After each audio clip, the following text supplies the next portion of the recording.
Okay. Yep. A couple people saying no audio. So we're just going to do a song and dance here. We're going to pretend like we're talking, but we're not really talking. So, yeah, somebody cast on. Okay. We're good now. Hopefully, you guys can hear us. All right. there we All right. go. So welcome everybody to another awesome episode of Talking TSR. And I say another episode, I really mean the 25th episode of Talking TSR. Rick and I cannot believe that we're on 25 episodes.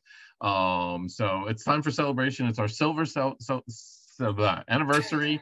And we're excited. I am your host, Chris, and to my virtual left, we have Rick. Hey, Rick.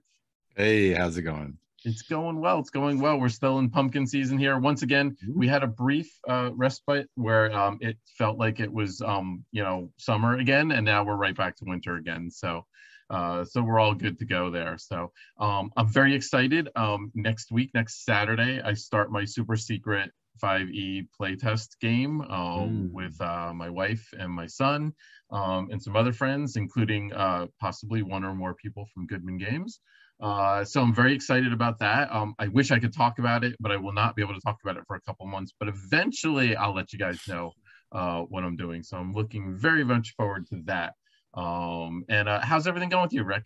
I'm doing good. Thanks for asking. Yeah, the weather's getting colder. I can feel things changing. Yeah. I'm one of those guys. I like to avoid wearing jackets as long as humanly possible. But I've thrown in the towel and admitted that we're now in what is it, late autumn or whatever you want to call it. So yeah, it's happening.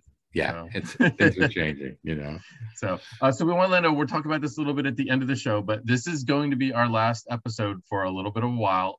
Only a little while. We're taking a pause for over the holidays, catch up on stuff. We're going to reload. We're going to kind of come back with a couple cool ideas with the episode.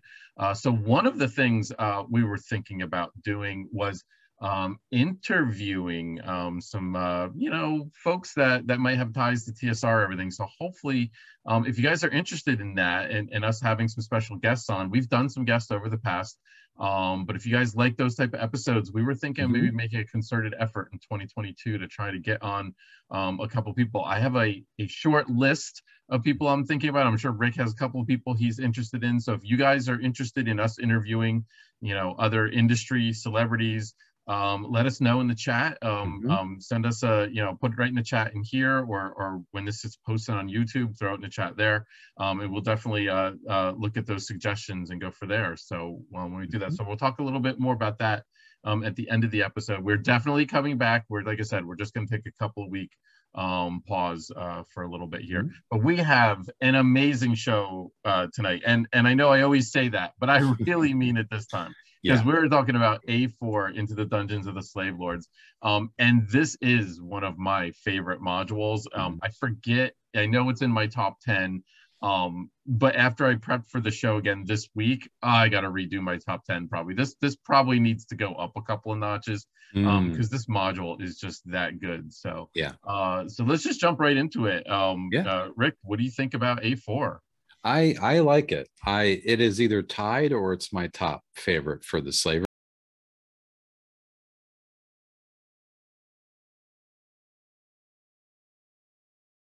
But it's absolutely up there. Obviously, very controversial premise, which we can get into, but it's very well done. All the details are there. Lots of room for player creativity, problem solving, you name it. So very solid. And rereading this one, it's always interesting when we go back, right, and reread these, because you don't know. Sometimes they're a little better than we remember, a little worse. This one was right where I expected it was going to be, or better. I was happily surprised. I read this and I just said, boy, this stands up so well, So I mean, I agree. I mean, this one definitely, I think, jumped up a couple of notches in my list, because I'd forgotten just how good some of the details are. And really, this module is all about the details, all about they set something up, and spoiler alert if you're not aware of it, this is the module where you start captured in a dungeon with no equipment, very few spells. Apparently, the clerics have a couple of spells, but only a few. And you have to escape with your wits alone, basically. And keep in mind this is from an era where there wasn't skill checks either. There was no, back in the day. It was even before non-weapon proficiencies, for those folks who remember that. Yeah. So literally, you had to talk your way through this module, like Yeah. explain to the game master what you're trying to do, and then then it was, well, yes, it works, no, it doesn't work. But Mhm. what's brilliant about it is the fact that all the tools are there. Yeah. All the encounters might seem, oh, well, it's an encounter with some fungus and some stalactites, but those stalactites are weapons, and Hmm. you don't have any weapons. You don't have any light when you start. Yeah. Like there's the one part I want to ask a couple of things about this to you, but the one part I was, at first, I remember when I first read this module, I did not like that you got scrolls right in the beginning, in the Hmm. very beginning of the first encounter, like when you're released and you're like, here's your quest, get out of the dungeon. Oh, and Hmm. by the way, here's 2 scroll tubes with Yeah. some scrolls. I never liked that part of it. Well, what did you think about that part where you actually started with some scrolls in your possession? Yeah. It strikes one as odd, like they're trying to take the edge off a teeny bit. Yes. Logically, of course, I think, whoever left the scrolls, you couldn't have dropped a sword on the floor, Yeah. kind of thing. Really. But Really. yeah, I feel the same way. It's now, I think the only way I would temper that thought is just with the knowledge of, in first edition, spellcasters, especially wizards, were a lot more fragile, Yes. and let's, staying alive as a wizard was hard enough with your little dagger without having no protective items or anything. Yeah. So maybe it was an effort to temper that, so it wasn't all about the fighters and thieves, and that the Hmm. clerics and the wizards could kind of do a little something and not just be running around rolling on that very ineffective magic user table in the DMG. So that's the only Yeah. thing I could temper it with. Yeah. But otherwise, I agree 100%. I felt the same way. It was a little Yeah. heavy-handed. But they did explain it. They did explain why the scrolls were Mm-hmm. there, and you do have a chance later on in the module to find out exactly how those scrolls got there. But Yeah. but at the same token, though, you got scrolls, but you didn't get light.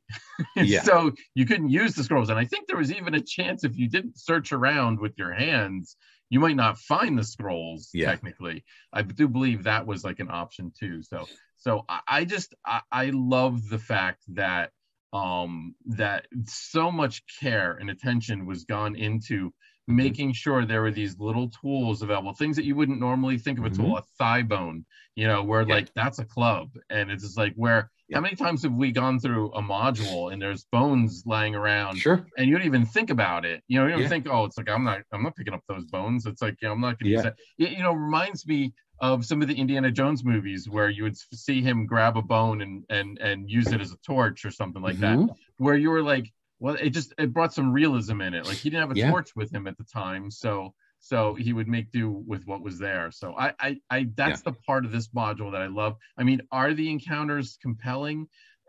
Yes and no, but they're Mm-hmm. compelling when you don't have any armor and we don't have weapons. I mean, Yeah. that's where they get compelling. Well, I think it spurs player engagement, sort of as I spoke about the Tomb of Horrors, the fact that Tomb of Horrors was so deadly that it made players really look at every little detail and every little doorknob, because if they didn't, they could be in trouble. And I think to a different end here, the players are really forced to scrutinize their environment. What would normally be dungeon dressing, oh, there's a broken stalactite, there's a couple bones, as you said. Now we're talking about there's a weapon, or those little pieces of wood could be the means to make a torch or make fire. Yep. That can allow humans to see, or that kind of thing. So I love things like that, because now you're really driving player engagement. You're waking the players up, and you're kind of, it is a module that requires player work, and there's this lengthy kind of warning almost to the DM in the beginning to, don't feel sorry for the players, make them work for it, kind of, advice.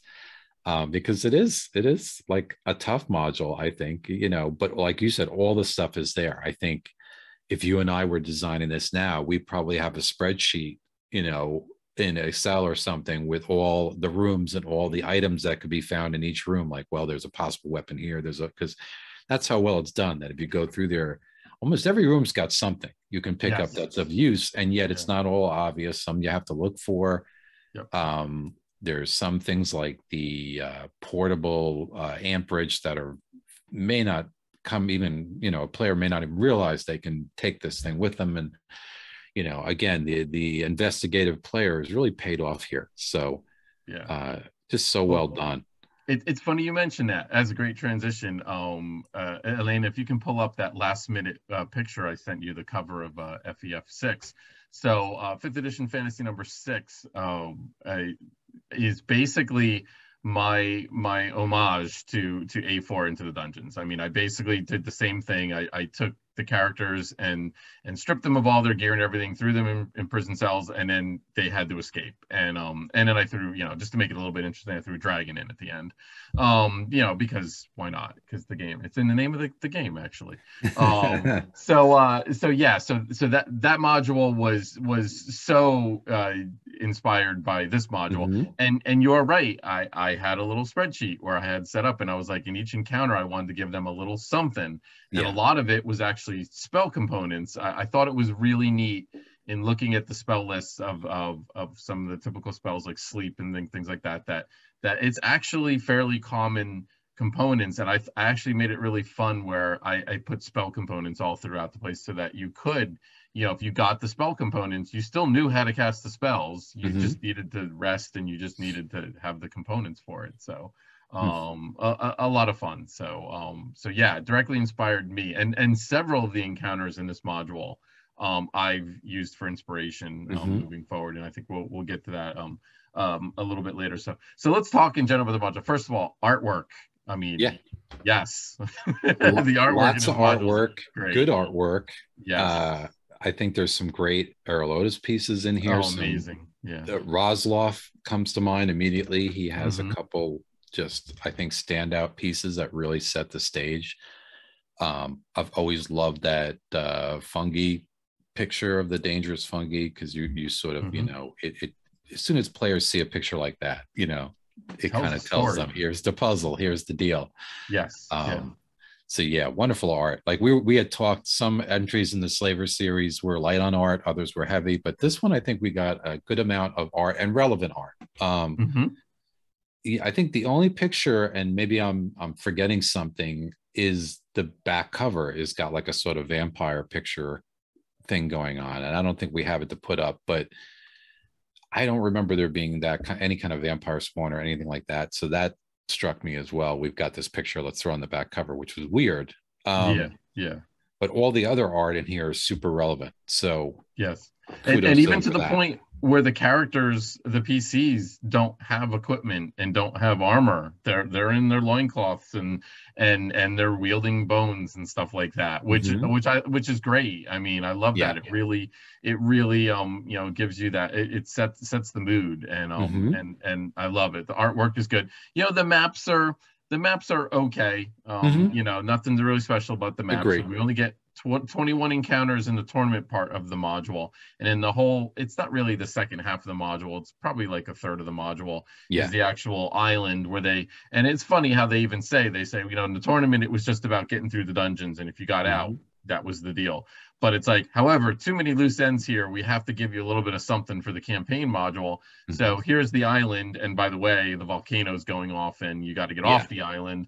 And here's a couple ways to get off, and then here's the slave lords if you want to fight them. So, and I thought that was a great move on their part, where they basically they were making the nod to, yes, this was a tournament not module, but we're also gonna we're gonna do some design work here for finishing this whole four module series off, which I thought was a really nice touch. Love to mention this, and I didn't realize this until I was reviewing the credits and everything. So Lawrence Schick was the author, but did you also realize he edited the book? How does that work? You edit your own stuff. I guess it works. Probably not much red ink was spilled, but he also did layout too. He did the layout of the entire book, and there's some pretty interesting layout with the artwork and everything. And he was kind of like the whole package. That's when hard. It came to this thing. I mean, any author will, right? Well, any author will tell you that editing your own stuff is hard, because you have a way of getting too close to the material.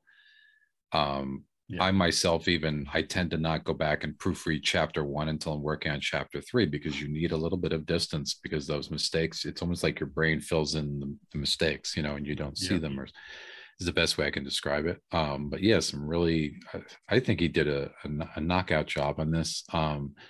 And I agree regarding the end of the modules. Certainly, I don't want to say it feels like an afterthought. Certainly feels fast. I don't mind the whole exploding volcano thing because you're kind of going back to a setting that we have already experienced a little bit, and it always gave the modules sort of like for lack of a better term, a sort of James Bond ending, sort of where you feel like the whole big villain complex is falling apart and you've got to get out of there, and oh, here are the villains in case you want to fight them on the way out, kind of thing. So I actually think it's kind of an exciting, because instead of coming out of the dungeons and finding their freedom and being able to take a deep breath, instead really the characters are thrown right into a very exciting dynamic environment. So I would agree. I'm fine with the way it ends. I think it's kind of cool, actually. I mean, they could have just ended it and not done anything. They could have just not given us that bit, but I thought it was a nice touch that they added. It was a little bit rushed. It's not as, the encounters are not as detailed as in the dungeon, obviously, but it was something, and it was nice that they went through that trouble to actually kind of fill it out and everything. And they give the nice nod to the original concept idea was Harold Johnson's idea about the starting everybody out without any equipment. He did it, I guess, in a game that they were playing, and they loved the idea, and they're like, this needs to be a tournament finale, and that was what they surprisingly they didn't have Harold write it, which is interesting because he wrote A2.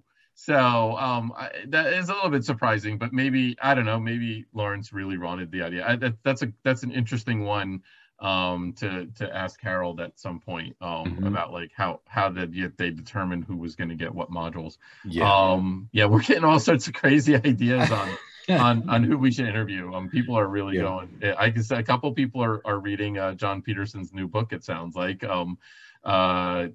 Game Wizards. I finished the Game Wizards, by the way, just actually the other day. So did you get your copy yet? No, it's coming. I have not received it yet.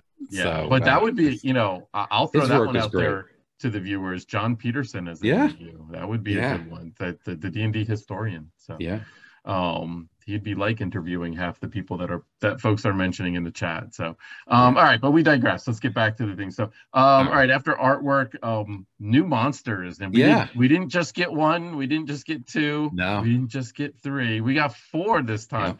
And some really cool ones. So why don't you kick off with one of your favorites? So. Sure. I'll hit what I think is an obvious one, is the Myconids. I think the Myconids are a great, well-realized monster.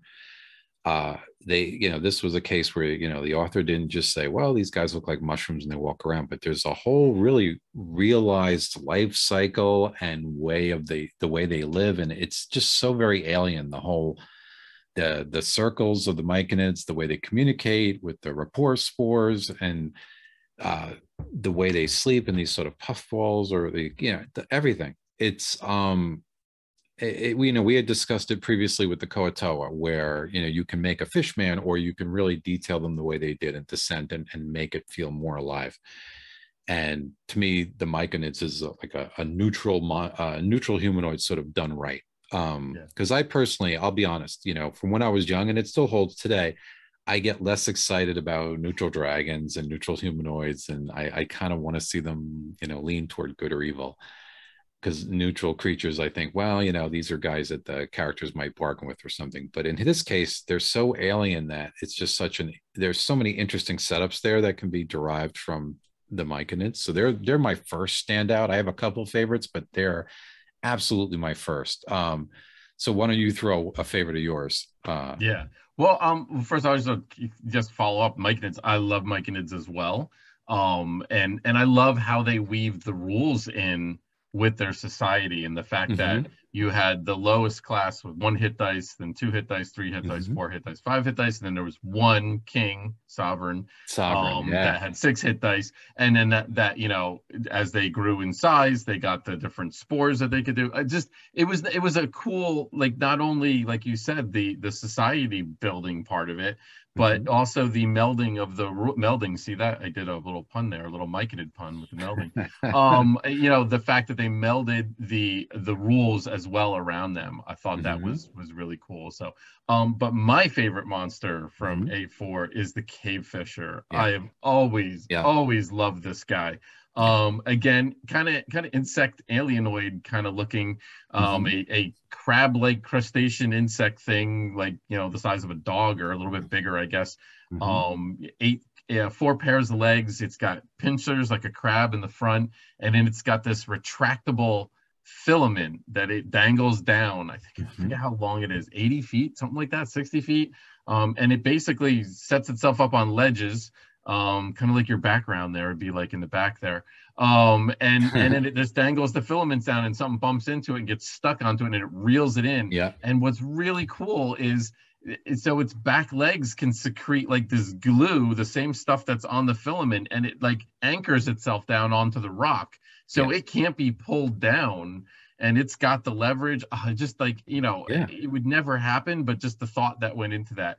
I Mm-hmm. love cave fishers.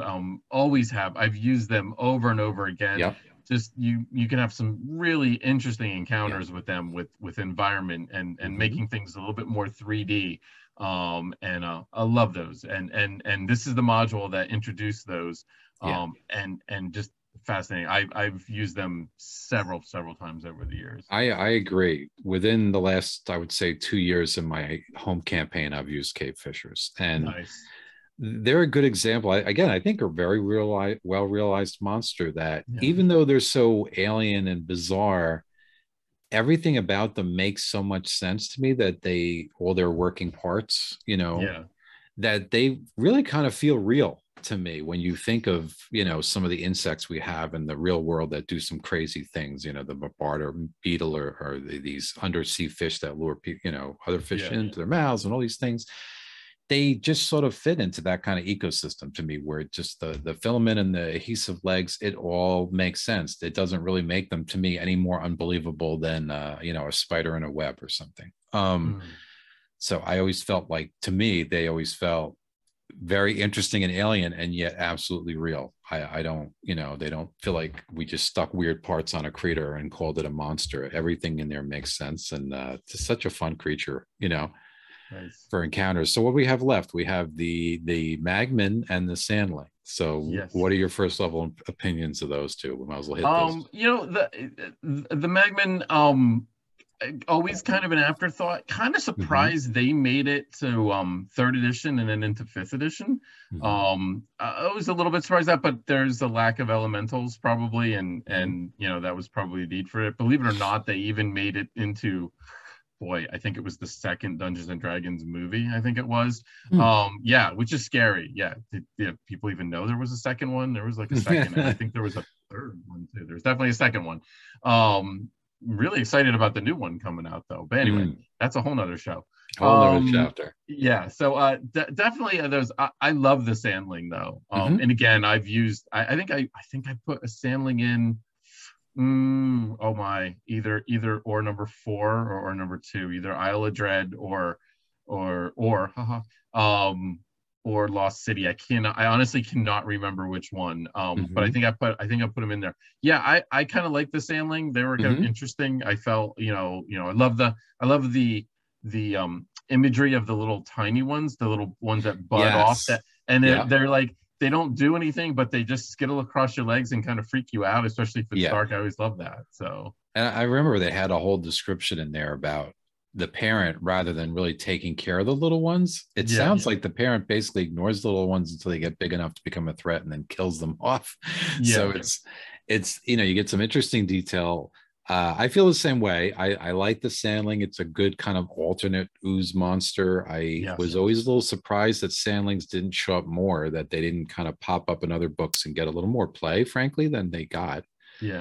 Magman is my least favorite of these 4. I think it's very much your generic fire creature. I'll give them props for making it neutral and not evil, but it's not terribly exciting. So that's, I guess, the only one of the 4 that didn't terribly excite me. But I think we got 3 good out of 4. So and 2 really good new monsters. So and the Magman was weird too. It was like they did a lot of damage for a 2-hit die creature. They did like 3 to 24 damage. and set you on fire. Well, I was going to say, just the fact that Yeah. they're setting everything combustible on fire and Yes. like to do this, so you know they're going to be Yes. doing this. It's Yeah, it's like even though they didn't pack that much punch, they were pretty deadly though. So I was yeah, like, wow, that was a little bit crazy there. and So that's why I found it interesting that they were neutral, because the idea that you'd have these yeah, kind of neutral guys that gleefully will be setting things afire, and yet maybe the characters don't necessarily want to just kill them outright. It leads to some interesting situations, perhaps. So, but yeah, that's just more dangerous than their write up, right? yeah, exactly. So we're gonna before we get to our top 5 encounters, because we are gonna do encounters on this one. Rick and I in our pre-show meeting, we were discussing how there's probably 2 encounters would have easily made our list out of this module. So we figured let's just talk about those 2 encounters and then not put them on our list, since we would assume they would both be there. So yeah, we're hedging our bets about our crossovers. I still think we might get a crossover or 2. Yeah, But we'll see. so why don't you start with the one iconic encounter, and I think we know where you're going with this. All right. Well, yeah, I'll just bring up the Myconids again. For all the reasons I described earlier, as far as the Myconid, as a monster, I love the Myconid encounter. Here it leads to some interesting role play. The communication with the Myconids is interesting. Certainly the effects of their hallucinogenic spores could lead to all kinds of interesting situations. And I like the little details. I like the fact that they gave the sovereigns sort of a propensity to make potions and some of the kind of little details that again make them a little different than other monsters, which I really like. And we can even throw a little hint. I might even have a current project that incorporates Myconids in to some degree. So that's how much I like them. Yeah. So yeah, I just think it's a cool, well realized area, because there's some areas that are detailed out in this dungeon and they're fine. Like the kobold area is fine. It's realistic, the kobold area, but it doesn't really go above the top, where the Myconid area absolutely does. I think it's when characters go through this dungeon, or players, and they come out, if they run into the Myconids, I think that's going to be one of the things they're going to really remember is that particular, layer, or sub layer, or whatever you want to call it. Yeah. And I think a lot of it has to do with, it starts with they had the spore servants in the beginning, the zombie like spore servants that were the guardians. How did I forget that? Well, and that was the first thing. So you're like, oh, we just turn those things because they're dead, and nope, they don't turn because they're really vegetative. So that was kind of cool. And again, the living area was cool. There was like the mushroom farm where they're growing all the mushrooms. The king had his own little bit. I remember the mushroom, the fungus guys lived in mushrooms, and there was like this membrane door thing that they could step through. It was kind of weird, kind of sci-fi-ish a little bit. But yeah, it was just and the fact that the king could give you a quest and say, go kill the giant crayfish, and then I'll show you out. So I'll show you out of the dungeon. I'll show you what the route is out of the dungeon, which was still not like an easy route out. I think it's just basically like, I'll show it to you. You still need to figure out how to get through it. So I think that's getting out the chimney is. I think it was the chimney route. Yeah, and that's not an easy way out, and that's after they kill the crayfish, which could be quite a feat in itself. But you're right, and I can't believe I forgot the spore servants, because I love that opening encounter. It's such an eerie, weird encounter. And again, the description is great, because they talk about how there's this weird conglomeration of creatures approaching. You have a wonderful evocative picture, showing you this kobold with the mushrooms growing out of its eye sockets, and all the little description hints are there. They talk about how the ants' antennae drag on the ground, and every undead there is a little off, or a little that the characters can realize there's something going on. And then I think they put yellow mold on one of the spore servants just for good measure, if they're not dangerous enough. So it's talk about an cool opening encounter to that little lair. Just a great. So tell me about another big encounter that you like in this book. So obviously the other big encounter is the finale with the slave lords at near the end of the module, where they're on their ship. Loading up their ship really quickly, getting ready to flee. and not letting anybody else get on their ship, basically, being all like them. And there's several encounters that kind of point you into the direction to kind of get the characters to go there. And then you get, basically, you can have a big old fight with the slave lords. Not sure you're going to win this fight, since several of them are over 10th level. And they're pretty powerful. There's a 11th level cleric, there's a 7th level fighter, 7th level assassin, which is really a 14th level cleric, 14th level character. You have a drow, the drow or the drow fighter cleric. Yep. You have an illusionist, you have a thief, and then you have a monk. And that's not easy. And then plus there's a couple of guards there too as well, lieutenants and guards in that. So but the authors give you that option if you want to try to go toe to toe with them. And the nice thing about them is they're missing some of their resources. Some of their spells are gone because they've had to deal with the tragedy of the island as well. Some of their hit points are down. So they're not at, quote, 100% and, waiting for a battle. They're a little actually freaked out. And they said they're actually a little on the desperate side. Because of the circumstances in that. Missing, I would have loved to see some more detailed tactics, like we gotten at the end of the last module, where they gave you like the first 4 rounds breakdown. They gave you a little bit of things, like the illusionist likes to cast this spell, and the thief will do this. I thought it was cool that the first action that the thief does is jumps in the water and then swims underneath the ship and comes up the other side. And they even tell her that her move silently is like less effective when she's all squishy wet. And I thought that was kind of cool. I thought that was a neat little touch, again, in the details and everything. So I mean, it was just a cool encounter in regard to all of the neat little different NPCs. And again, now, and they probably didn't have the space for this, why they didn't do it, but we got that awesome chart at the end of A3 that summarized all the slave lords, even though you probably weren't going to fight those. Now, this was one you're definitely going to probably fight these, and then they didn't give you that chart. And it was kind of like, okay, and I agree that chart. a lot of the same details there, but I preferred the round by round kind of listing. Where it listed, in round one, this is what they all do, as opposed to the individual breakdowns. Because it's easier for the DM to follow. Just look at round one, look at round two. It's a script. It's like a football team scripting their first whatever plays. You know what I mean? And again, you're going to want to change it based on the circumstances of that, but it gives you a roadmap in the beginning. And I love that whenever you've got an encounter like with 6 NPCs of that stature, you really need to have that roadmap of the first round, the thief is doing this, the cleric's doing this, the illusionist is doing this. So that would have been great. And I remember creating that on my own. By the time I got to running this module and I'd seen what other modules had done, I just started doing this on my own. I started scripting things out. And quite frankly, that was the fun part of preparation, was scripting things out. I love that. So I did the exact same thing when I ran it. I mean, I do think they're a memorable bunch of villains. I think the ship is incorporated into their tactics, as you say. You've got the thief. One of the other villains, I think uses a command spell or something to make a character dive off the ship. So, they're incorporating the setting of the ship into what they do, which I like. So yeah, I think it's a good fight. It's just you wish the DM had a little more information, but certainly a memorable bunch of villains and absolutely dangerous. And amazing artwork. That full page art of all of them was amazing. Love what that. A motley group. The fact that they have a drow and a monk in there is so and I guess the monk is sort of the replacement monk, because he's taking over for Brother Murjoy or whatever his name is. But which I thought was weird. They kind of slid him in place of the other guy, because he's mentioned in one of the other earlier modules. He is Brother Karen or whatever is mentioned, but I think this is the first time he actually kind of shows up in person, and then you're fighting him.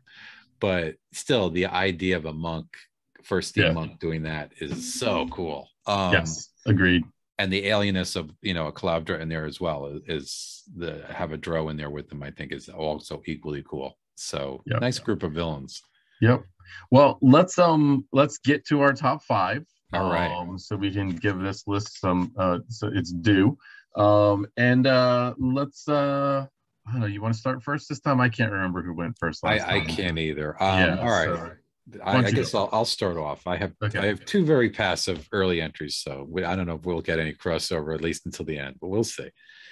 Um, my number five, and it's more because of the tools that can be used by the players, is the giant antler, area 8 in the underground. I really love the bridge of dried ant husks. I like the fact that they make it clear that, enterprising characters can take this thing apart in two sections and bring it somewhere. And I think one of the exits, I don't know if it's a chimney or one of the kind of vertical exits, you could even use this thing as a ladder and try to get out. And it's something where you could have just had, again, a very boring giant ant encounter, but by incorporating that bridge that the characters have to walk over, and that it's such an unusual, memorable bridge, it elevates the encounter, makes it something a little more special. So that's just an easy entry for me. Number five, the giant antler. All right. So, all right. My number five, again, starting off slowly here. Mm-hmm. This is the only island encounter actually that I put on Mm, here. And that's the Panic at the Docks, okay. which I thought was really kind of cool because, I think you're on an island. What's the first thing you think of if you're trying to get off of the sinking island or the Mm-hmm. destroying island or whatever? Is go to the docks. And again, there were some other subtle hints to kind of get you to the docks. That was clearly the way they wanted you to go. But if you go not to the slave lord dock, if you go to the other docks, they gave you some really good reasons why you maybe not wanted to go to the docks because of the panic and everything. Because the mob of people, I mean, there was literally, in one of the docks had like 100 townsfolk trying to push their way on. There was three docks. One had hobgoblins trying to escape, and then there were Laystons, which were aquatic ghouls. Ghouls, yeah, ghouls, I believe. And there was like apparently a colony of them living out into the lake or whatever, and then they were just picking off people because of all the chaos. So they were having a great time. So there's a big battle with hobgoblins and Laystons on one ship. There was like an assassin charging people 50 gold pieces a pop to get on the other ship, Yeah. and then the guards were holding him back. And then there were gnolls, and no, the gnolls and the assassin were working together. The other was the townsfolk, and there were NPCs, kind of. I guess the underlings of the slave lords were trying to prevent the townsfolk from getting on.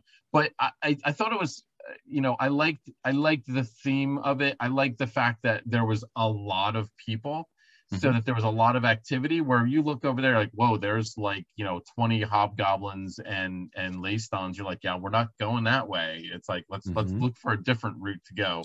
And it's like, oh, and the other dock had like 100 people. So I liked that it kind of was a natural, maybe you want to go to the slave lord dock, because there's only like 6 of them, even though they're Yeah. all 11th level or something like that. So because I think one of the things we don't realize is back when you were playing first edition AD&D, mobs were very dangerous. Like, a 10th Mm-hmm. level fighter could get taken down by a bunch of goblins. Like, it would take a while, but like they could overpower a 10th level fighter eventually. So I think that fear of lots of the large numbers, people would avoid that. They would Mm-hmm. go, oh no, we'll definitely go and try and beat up the 10th level NPCs over here, as opposed to the 0 level commoners over there, which you could mow down and just like probably push into the water. So that's my number 5, Panic at the Docks. Not Nice. much of an encounter, but I thought it served a pretty Yeah. good story element there. And it's interesting because it sets up a situation where either the characters can go to this chaotic dock situation, or they can switch and kind of head toward the slave lords. So it's Yeah. yeah, it's interesting. Yep. So that's my number 5. All right. What are we on to? No, my number 4, and again, this is going to seem like a very simplistic encounter, and I understand that. Is the fearsome fungus in Area 11. I love the tie-in picture. I like the setup because that talk about a picture that's worth 1,000 words that you can show to your players. Because it screams this is a dangerous fungus, and yet these so precious pieces of stalactite, are sitting on the floor that the characters Just out of reach. yeah. And in the picture that you see with the dangerous fungus, you see they're reaching with a stick and they're trying desperately to and it's just I get a kick out of things like that where you can kind of show the players an illustration and it kind of screams, this is dangerous. And this is probably what's dangerous, as a matter of fact. And they even go into detail about these little glowing funguses kind of scuttling around. And I could see how that could unsettle players. So because of the tie-in picture and the situation in which the characters are put, I think it's a wonderful little encounter. You know, Awesome. again, I understand very simple, obviously on its face, but I think there's fun to be had there. So All right. that's my number 4. Okay. My number 4, again, easing into things as well, is Area 2, the Lure of Light. So Mm. this is the Will-O-Wisp encounter. Hmm. So this is an interesting. First of all, I love this encounter because your characters start in the pitch dark, and literally, like one of the first encounters they can have is a glowing Will-O-Wisp. Hmm. I mean, who's not going to go down the corridor where they see something glowing? I mean, Yeah. seriously, when they can't see. So that was brilliant. Will-O-Wisp, oh my God. And I still feel this was a misprint in the original Monster Manual, but do you remember the armor class of a Will-O-Wisp? Do you remember? I -8, which minus wow. 8, which is like -10 was the lowest AC you can have. Yeah. So it was the AC is -8. There's like you had to roll 20 to hit this thing. And they had a pretty significant shock attack too, They didn't did, they? they For did, their yeah. hit die. And immune to most spells. Not that you had a Yeah. lot of spells because you in the situation, but anyway, but the Will-O-Wisp would lure you to the next encounter, which was the Sandling encounter, and hopefully the Sandling would off you guys, and then the Will-O-Wisp would feed on your fear and everything. Yeah. But I just thought it was brilliant that you're in darkness, and one of Hmm. your first encounters could be with a monster, very deadly monster, but a source of light, Hmm. and that could be the ultimate tease. And then if you actually get past the Sandling and down the corridor further is where the Will-O-Wisp's treasure is, and I'm using quotes for those of you not watching. The treasure is a skull, which Hmm. which is a missile weapon, mind you, which is Hmm. back then it's like, oh, which can be thrown for 1 to 4 damage, and a rusted dagger with a 35% chance of breaking. And at this point, like if they got down that corridor and survived those 2 encounters and get a skull and a dagger, your characters are probably like really excited at this point. Like, Hmm. we have a dagger and we have a skull, we have everything covered, we have a missile weapon and we have a handheld weapon. So yes, a little bit tongue in cheek, but I Hmm. loved the fact that this encounter was where it was. It Yeah. wasn't deeper in the dungeon. It was right there. Yeah. And I thought a good combination right there. So my number 4, Lure of the Night. Nice. I like it. Um, all right. To my number 3, I'm going to cheat a little bit and I'm going to throw up 2 very similar encounters and sort of at the same time. And that'll be my, this slash that encounter. And this is up on the island itself. And it's areas B and E, in which is the snapping turtle and the rampaging fire lizard. 2 kind of similar situations where you run into an angry animal that will probably attack you. Really Uh, big though. yeah, very both particularly nasty. And the cool thing I like about this is in both cases the motivations of the animal are kind of clearly explained, and rather than the animal just being mindlessly hostile, like with the snapping turtle, you're told, like many snapping turtles, I guess, that the snapping turtle has already got an ill temper and will probably snap at just about anything. But now the recent changes to its temperature of the water and its environment has really got this thing angry and nasty. And then they even give it a sort of scuttle attack where it can kind of run up at you a little bit, if I recall right.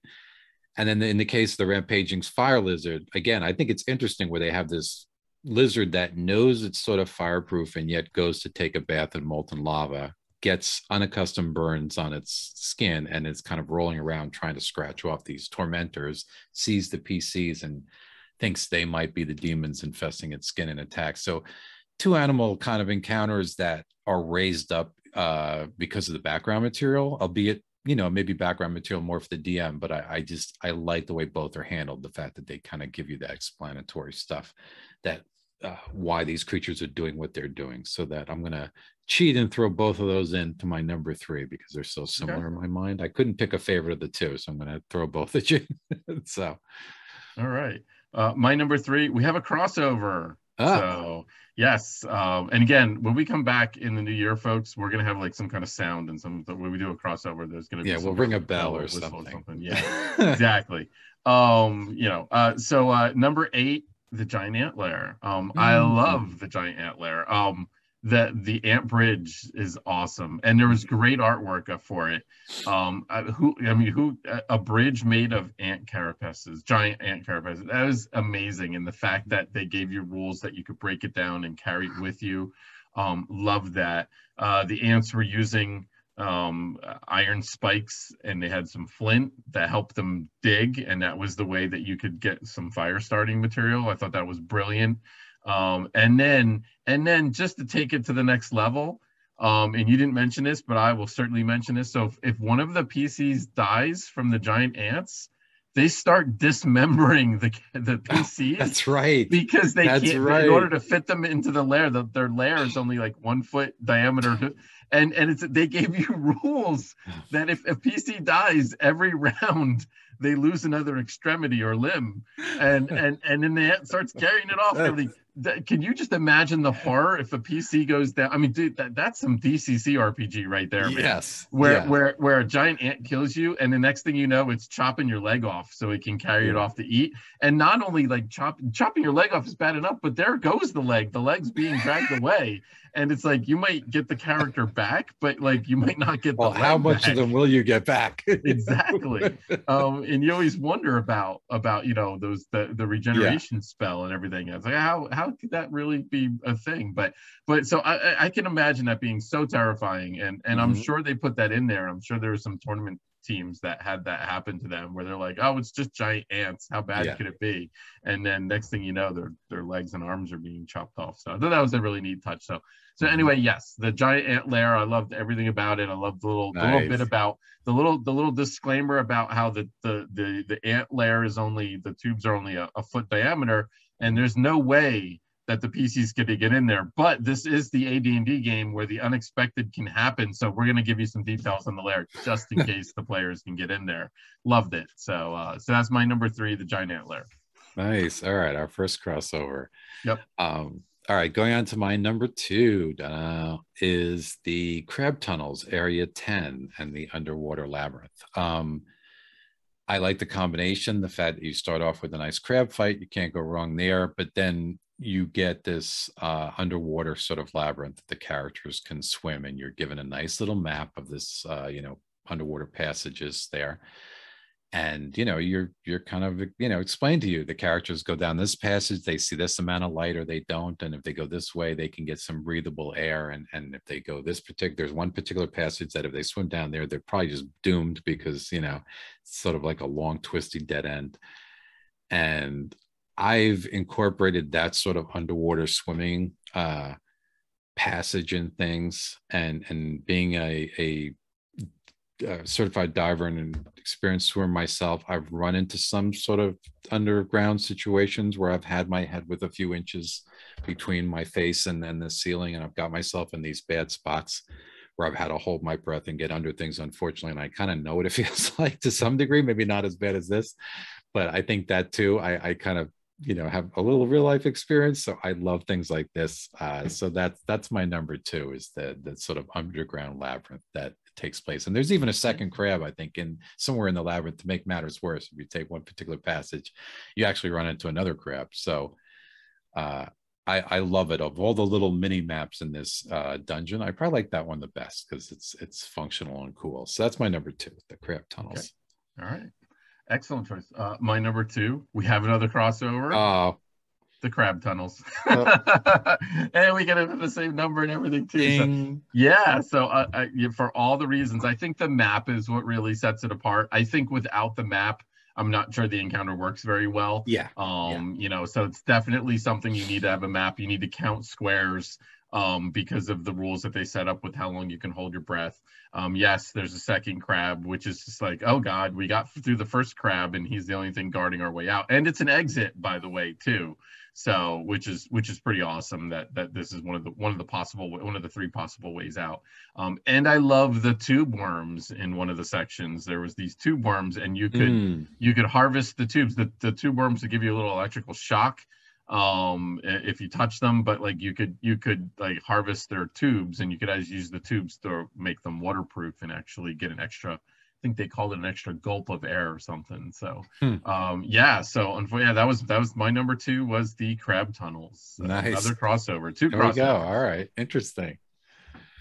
So we're on to the big number 1, right? All right. Yes, number 1. I don't know if we're going to cross over here or not, but you haven't mentioned it, so I'm going to throw it there. My number 1 is the Cave of the Bats, Area 21.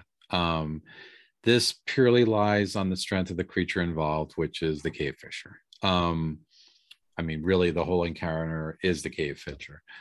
But the fact that you get a nice cross map, a nice sideways view map or whatever of the Cave Fisher cave itself, plus the coolness of the Cave Fisher, something at this point, presumably the players have never run into since it's a brand new creature, leads to some really cool situations where the characters can try to be jumping this span or getting across the span, maybe even with the ant bridge. And they will blunder into these filaments that they get, you know, cave fishers are descending and get reeled up to those caves. And it's, I've had some cool, you know, run players through this area and had some really wild encounters here. So that's my number one, is the Cave of the Bats, but, or more appropriately, the cave of the Cave Fishers. That's my number one. Okay. So, well, yeah, I mean, based on my love of cave fishers, I mean, how could this not be my number one? So that's my number one as well. Yes, it's funny how it's called the Cave of the Bats. Yeah. And it is funny, when I knew right away when we were doing this module, I'm like, that's going to be my number one. And then, like you just alluded to it, when you actually read the encounter is really just the cave fishers. It's a cave fisher, There's really and a little bats, there's like there's 170 foot, you know, pit to get over, and there's bats at the roof, and they don't even the swarms of bats don't even do anything. Like, that would be even more chaos if when they attacked, like, the bats came down and swarmed and disrupted spellcasting or something. I mean, I would have went that direction, to be honest with you, but probably in play testing they probably didn't need to.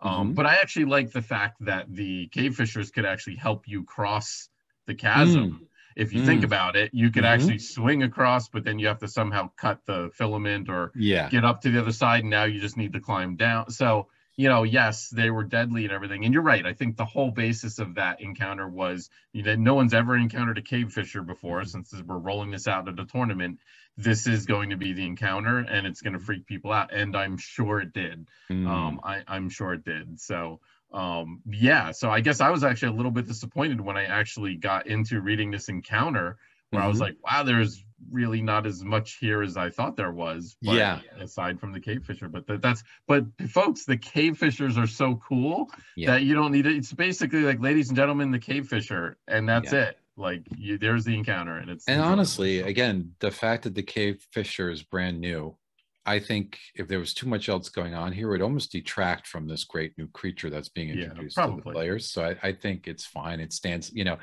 again, in today, if it showed up if the cave fishers show up somewhere, I guess you'd expect a little more beef, so to speak, to be there. But I think for a first introduction, it's totally solid. And it's funny that a crossover for number one. Wow. Yes. All right. And we had 3 crossovers there, and then we had 2 previous ones that we knew were going to cross over. So we could have had a 5 for 5 crossover if we weren't careful. So, and my honorable mention was the fearsome fungus, by the way. Oh, that's hysterical. See, I know that's something that a lot of people will look at and say it's such a simple thing, but again, for me, without the picture, it's like you said about the map of the underwater tunnels. Without the accompanying picture, maybe it wouldn't have hit my list at all.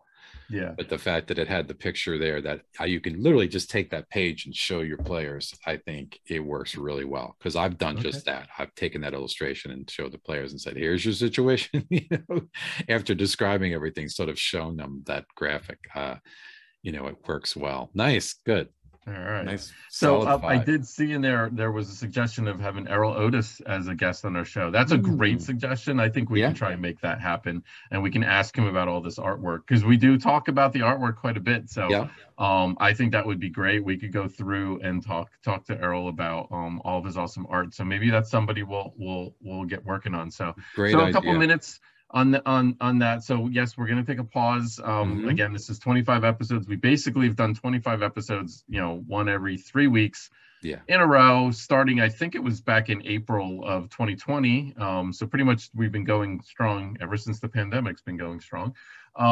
So we're going to take a pause, but we will be back shortly in January. And we're going to have a regular episode then. And then, you know, we're going to give some lead up to if we get some of these interviews set up and everything. But we're going to work in the next month, 6 weeks, about lining up some folks to do some interviews. And then some other great content. Rick and I have some other great ideas on some topics and modules. We've still got a lot to go. We've easily got another 25 episodes in us. Maybe after Absolutely. Yeah, that. no, it's going to be a Yeah. great 2022. I think we've got, Yeah. again, folks, we're absolutely going to be back. We're just kind of taking a short creative breather and getting our notes in order. Yep. And, just as you've been doing the comments tonight, interview people that we can interview or books that we can, examine, suggest them in the comments, here on video, YouTube. Let us know your thoughts. I can't tell you how important those are to us. We read every comment that's written. And certainly, if you like tonight's show, give us a follow. If you're watching later on YouTube, give us a subscribe or, ring that bell or give us a like. It helps us out. We want to keep bringing these videos to us. We enjoy doing them. I think as much or more probably as you enjoy watching them. So, Yeah.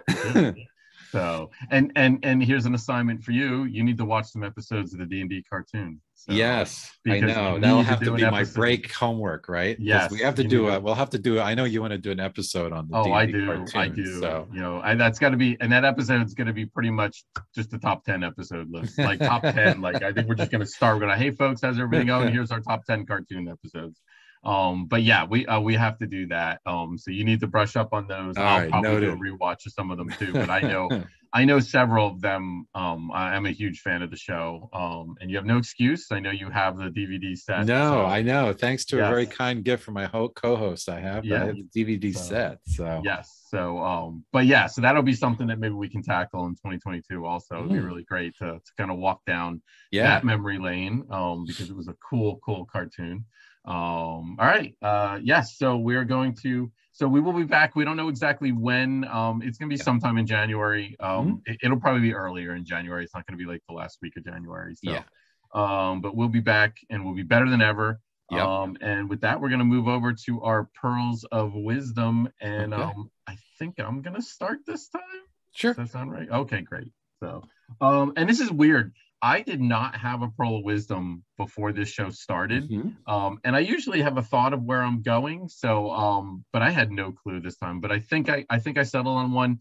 And I think my pearl of wisdom for this time is going to be that game master preparation when you're going into that big, especially a boss fight, scripting basically the encounter, scripting the first couple of rounds of the encounter, to kind of hit those highlights of this would be a good spell to lead with, this would be a good, and again, this one really works well for big complicated battles where you have a couple of sides of the bad guys. Maybe you've got the evil priest, his underlings, and then his undead. You want to be like the skeletons in round one are going to do this, the underlings are going to do this, they're going to move and shut the doors, and then the big bad priest is going to cast flame strike or whatever.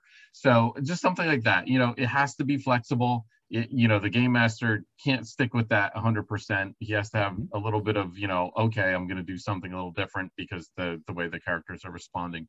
But I'm a huge fan of that. I think that giving those couple round breakdowns of tactics is very helpful, especially for the newer game master. And it makes running some of these complicated encounters a lot more approachable. So that would be my pearl of wisdom. Good, solid advice. And that's applicable even if you're DMing your own stuff for your home group. Just the act of writing down in your notes, spells and different things round by round for the first couple of rounds at least is super helpful. So great pearl for an impromptu pearl. That was a good one. My pearl of wisdom, I'm going to call it railroading with assistance. In the setup of this dungeon, and we talked about this last episode a little bit too. We have a very kind of controversial situation where you're taking away all the players' stuff and you're dumping them into a very hard situation. And as any DM knows, you can never predict what players are going to do or what their characters are going to do. I mean, I remember answering a Cura question once where a new DM asked, what's advice you can give me as a new DM? And the first thing I told that player, that person in my answer was, expect your players will go off the rails of whatever you've planned and learn to smile and enjoy it and take that as part of the fun, because they will. And I think when you have a setup like this, which can absolutely be fun when you're really challenging your players with zero equipment, sometimes with the right group, certainly veteran players or players you've been playing with a long time, I think it's helpful to let them in on it, frankly, is to not reveal everything, but sort of, take the players aside before the session and kind of say, hey guys, I'm going to throw something at you tonight that at some point is going to be unexpected. And it might be a little railroady or it might seem a little heavy handed and you'll know it when it comes. but it's because, we're going to have a really, cool thing, cool, fun experience from this, and it's going to challenge you, and, take it as a challenge. And I think I've done that. If you kind of let your players in a little bit and know, all right, maybe things might feel unfair, but this is where we're going. Sometimes that can really make things more successful, rather than just take your player stuff and they think it's unfair, and they find, they're too busy being upset about, they lost their weapon or they lost this or that. Sometimes it's better to let your players in on it a little bit, and let them know where you're going, and then they take it in the right way. And it's instead of being unexpected, they're almost looking forward to the challenge when it hits. And I think sometimes that can make things like this particular module something that can really be a fun change of pace, instead of something that can potentially annoy or really surprise your players in a bad way. So that's my pearl of wisdom. Excellent. All right. Great. Well, we're getting lots of love, believe it or not, in the chat about not messing with snapping turtles, and I agree. I agree. I've run into many snapping turtles before in my previous job, and you don't want to mess with them. No. Don't want to mess with swans either, actually. Swans, very aggressive. And also lots of love for the Desert of Desolation series of modules, I-3 through 5. I agree. Yeah. Those are among my favorite. We're definitely going to dive into those. Yeah. We've got a couple of really good. We've actually saved some favorites of our own. We haven't even gotten to yet. Some of our very top modules we haven't even touched. So we got, like I said, we got a lot of really good opportunities and a lot of good episodes coming up. So so with that, we are going to sign off, and like I said, we're going to take probably about a 6-week break. So everybody have a wonderful holiday season. Yes. And be safe, and we will see you guys on the other side in 2022. And I guarantee before you know it, we are going to be back on the air again, and we're going to be like, where did the time go? And we're into another year already, because that's the way it is. And I'm not complaining about that, because there's going to be a certain new Star Wars series on TV, which I'm going to be all over. So can't wait for that either. So everybody be well, and everybody have a great holiday season, and we will see you guys in a couple of weeks. See you next year, folks. Bye, everybody.